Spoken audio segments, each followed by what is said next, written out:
Hey, good morning, my AP students. It is Tuesday, April 21st. I am recording this at 8 o'clock in the morning. Today we are going to discuss the second DBQ assignment that you have. The first one went decently. I did the document work for you guys in the video if you followed along. This time you guys are going to do most of the document work as well as write an introduction paragraph.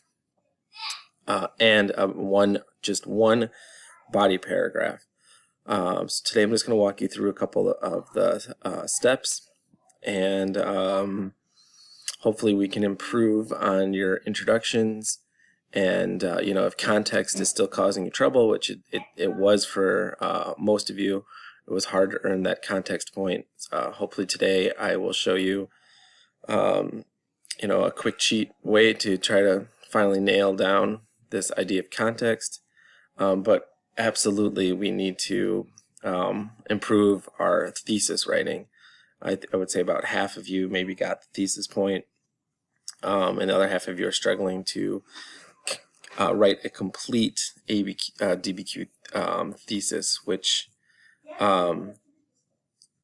it needs to be. Some of you are not fully developing it, so hopefully you read my comments and you know now what's expected. So let's get to what your next DBQ is going to be. So everything's going to be located on Teams once again. So if you go to Teams, so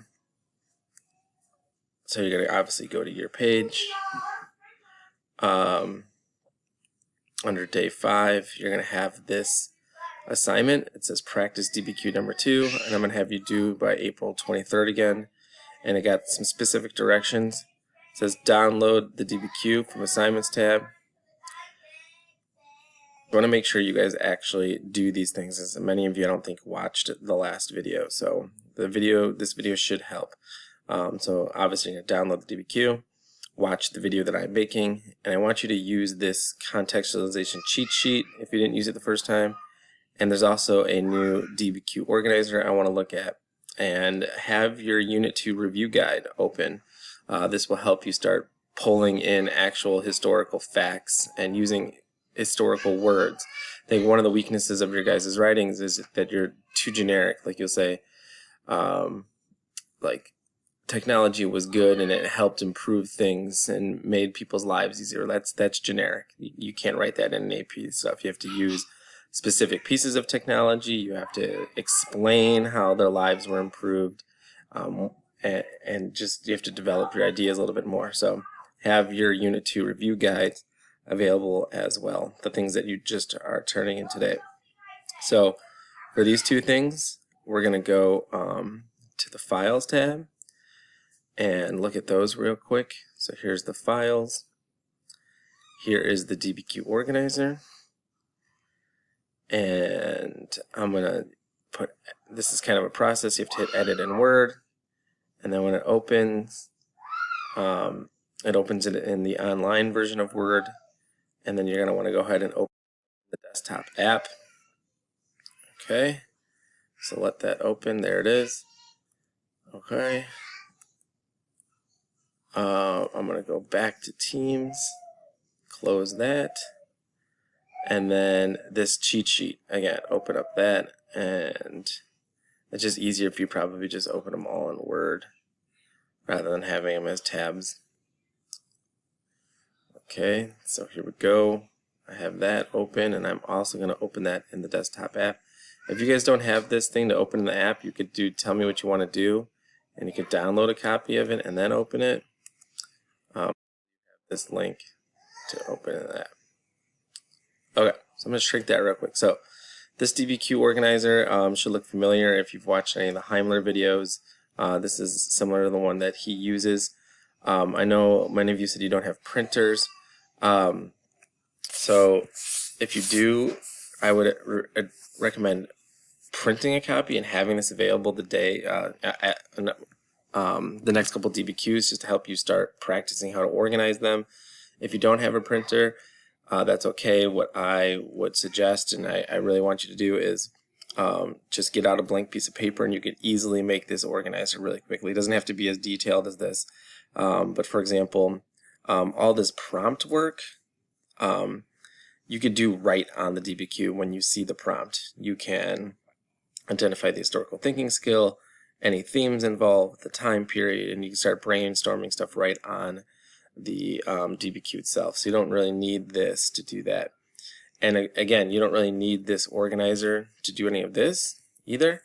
Just get a blank piece of paper, make 1, 2, 3, 4 column lines. So just, you could just, it would look just like this. So let's say I had a blank piece of paper, and you would just do this, for the documents, and you're just gonna do this across. It's gonna be neater than mine. You don't even have to write document 3, 4. So this is gonna be the main idea, connections, HIP, and outside evidence, and just make it a little neater. And that's really pretty much all you need to do if you don't have a printer to print the organizer.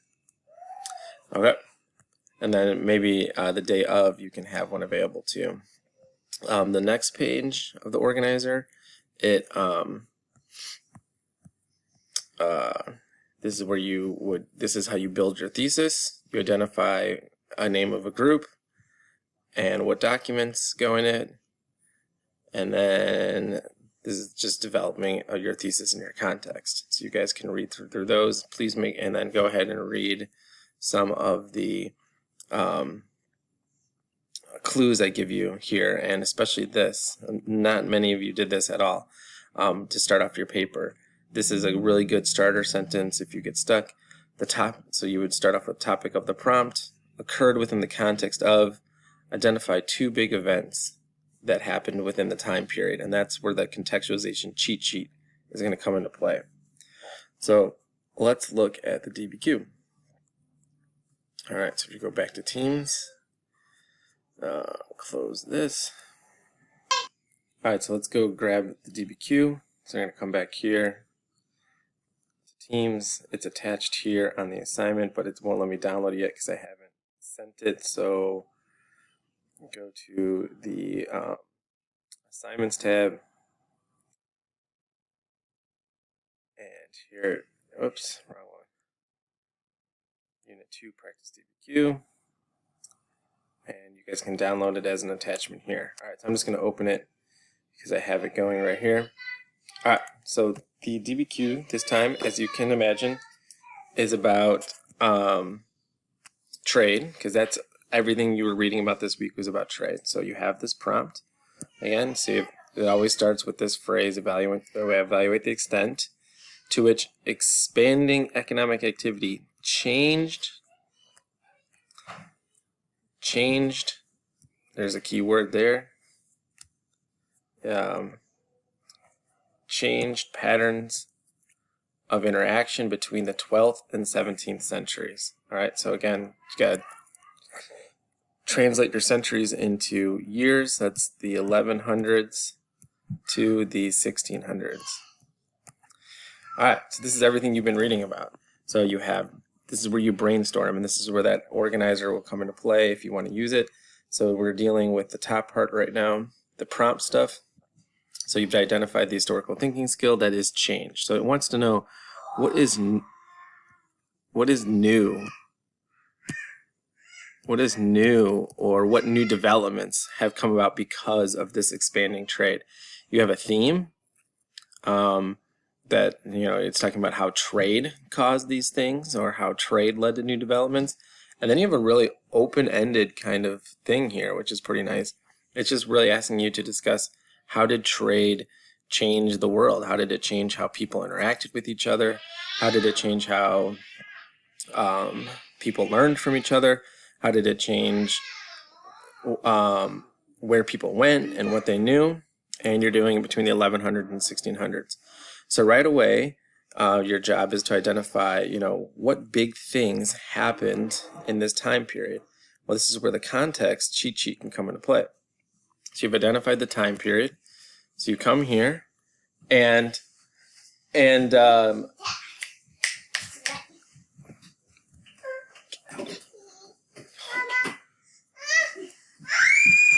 if you come to this contextualization cheat sheet and you have your time period in mind, so the 1100s to the 1200s, you notice that you can pull stuff from this unit 1, and you can pull stuff from unit 2 because it goes to the 1600s, so you're halfway through here, which includes the key year 1492, which is going to be a big one. So then what I suggest is you just quickly, you're looking for economic stuff, so you have this whole stuff you can pull from here as context.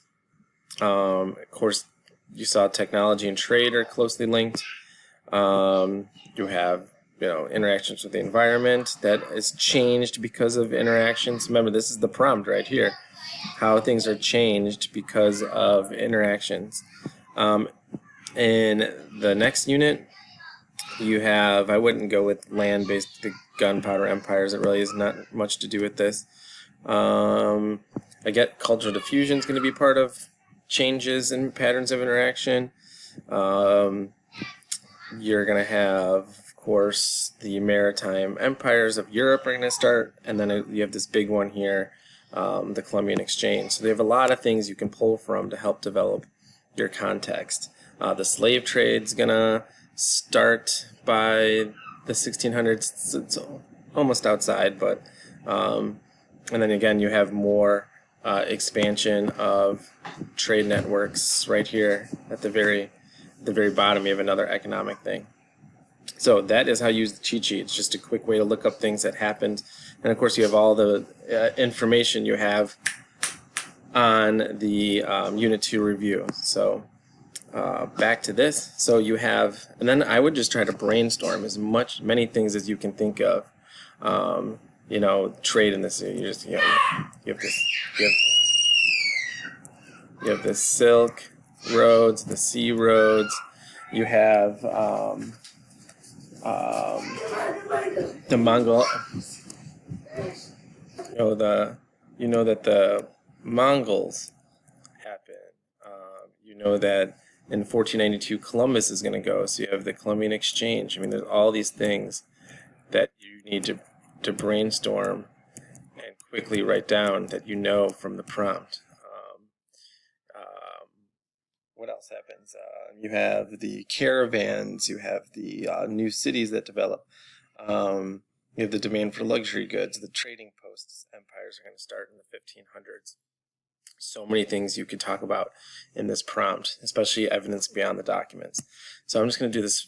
If you look at the first document, there's always going to be one image. You get a map, which is really easy. I mean, you're looking at the Silk Roads, look at that. You're looking at the Indian Ocean trade. You're looking at major cities that are on the coasts. You have these, and one of the major themes in the Unit 2 review is all these cities that develop in the middle of the desert that would not have been there if it wasn't for trade. So you have all these cities, these centers of trade that are connected.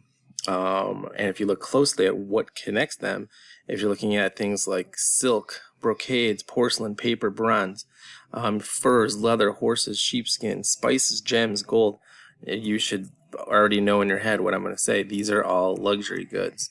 So if you're going to talk about how this connects to the prompt, how did expanding economic activity change patterns of interaction? Well, you have already something here. You have that economic activity led to the development of new cities across the Silk Roads and in the Indian Ocean, and they focused on trade in luxury goods. And that, if you're using the organizer, that's what you would put for your main idea, that the trade networks led to new cities and trade in luxury goods. And then if you can put out any outside evidence that connects with it, that'd be a good start. So you guys are going to do the rest of the documents and try to come up with a thesis, context, and one body paragraph.